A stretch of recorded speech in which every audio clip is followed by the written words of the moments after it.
সময়টা মোটেও ভালো যাচ্ছে না দ্বীপরাষ্ট্র মালদ্বীপে। চরম আর্থিক সংকটের মুখে ভারতের দক্ষিণ পশ্চিমে ভারত মহাসাগরের উপরে অবস্থিত দেশটি। ধারণা করা হচ্ছে বিনিয়োগকারীরা দলে দলে সে দেশের সুসুক বন্ড বিক্রি করে দেওয়ার কারণেই পরিস্থিতি খারাপের দিকে যাচ্ছে।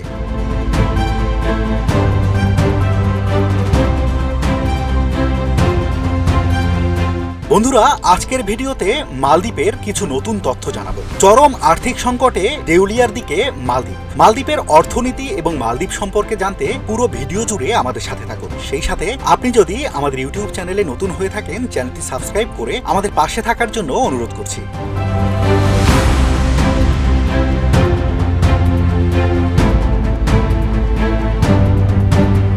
সুসুক ইসলামী বন্ড নামেও পরিচিত। শরিয়া মেনে তৈরি এই সরকারি বন্ড প্রচলিত মূলত ইসলামিক রাষ্ট্রগুলোতে। গত এক দশকে বিশ্ববাজারে সুসুকের চাহিদা ক্রমাগত বৃদ্ধি পেয়েছে। তবে আমেরিকার মুদ্রা ডলারের নিরিখে সুসুকের দাম সম্প্রতি 70 সেন্ট কমে গিয়েছে, যা আগামী দিনেও আরও পড়তে পারে বলে মনে করছেন বিশেষজ্ঞরা। এই অবহে মালদ্বীপ দেউলিয়া হতে পারে বলে আশঙ্কা করছে বিশ্লেষকরা।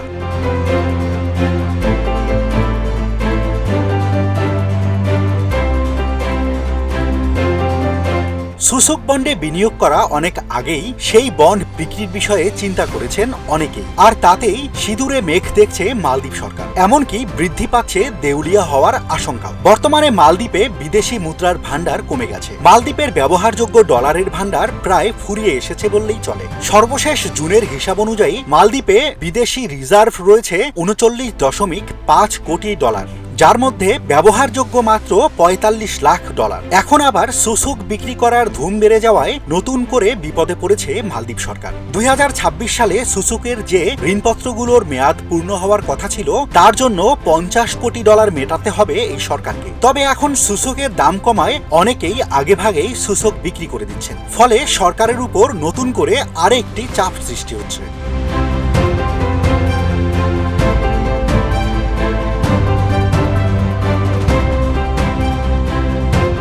মালদ্বীপের স্থানীয় বিনিয়োগকারীদের ধারণা, গ্রীষ্মের শুরুতে বেশিরভাগ বন্ড বিক্রি করে দিয়েছে মানুষ। যেহেতু মালদ্বীপের হাতে বিদেশি মুদ্রার রিজার্ভ একেবারেই কমে গেছে, ফলে তড়িঘড়ি করেই এ ধরনের সিদ্ধান্ত নিচ্ছে এই দেশের বিনিয়োগকারীরা। পুরো বিষয়টি স্পষ্টত এখন খারাপের দিকেই এগোচ্ছে।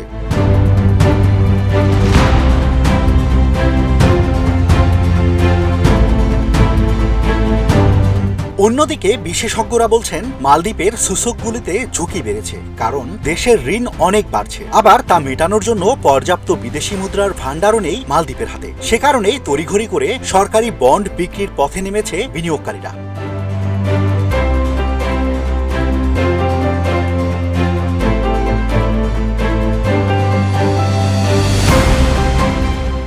সম্প্রতি সময়ে বড় পদক্ষেপ গ্রহণ করে মালদ্বীপের শীর্ষ ব্যাংক অব মালদ্বীপ। সরকারের কেন্দ্রীয় এই ব্যাংকের তরফ থেকে ডেবিট ও ক্রেডিট কার্ডগুলোতে বন্ধ রাখা হয় বিদেশি অর্থের লেনদেন। শুধু তাই নয়, ব্যবহারযোগ্য ডলারের ভান্ডার একেবারেই তলানির দিকে ঠেকেছে মালদ্বীপে। এমন রিপোর্ট প্রকাশের কয়েকদিন পরেই মালদ্বীপের মুদ্রা রুফিয়ার কার্ডের সঙ্গে ডলারের লেনদেন বন্ধ করে দেয় কেন্দ্রীয় ব্যাংক। ক্রেডিট কার্ডের সীমাও কমিয়ে $100 করা হয়েছে দেশটিতে। এরপরেই দেশের জনগণের মধ্যে আশঙ্কা ছড়িয়ে পড়ে। যদিও নির্দেশ দেওয়ার মাত্র কয়েক ঘন্টার মধ্যেই সেই সিদ্ধান্ত প্রত্যাহার করে দেশটির কেন্দ্রীয় ব্যাংক।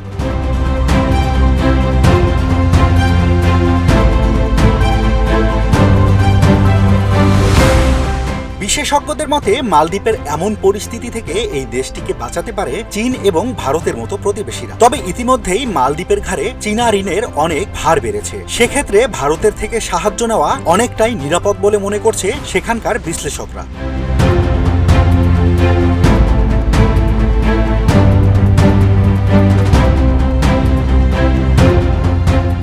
বন্ধুরা, এবার চলুন জেনে নেই মালদ্বীপের ব্যাপারে কয়েকটি গুরুত্বপূর্ণ তথ্য।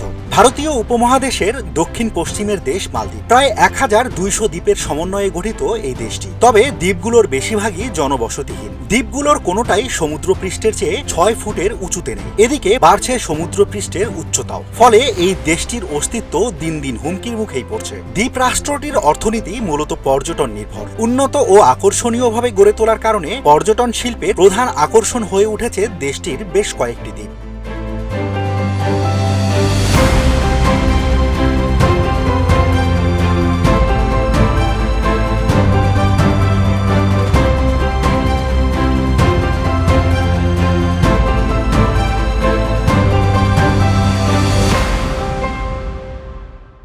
মালদ্বীপের পুরো নাম মালদ্বীপ প্রজাতন্ত্র।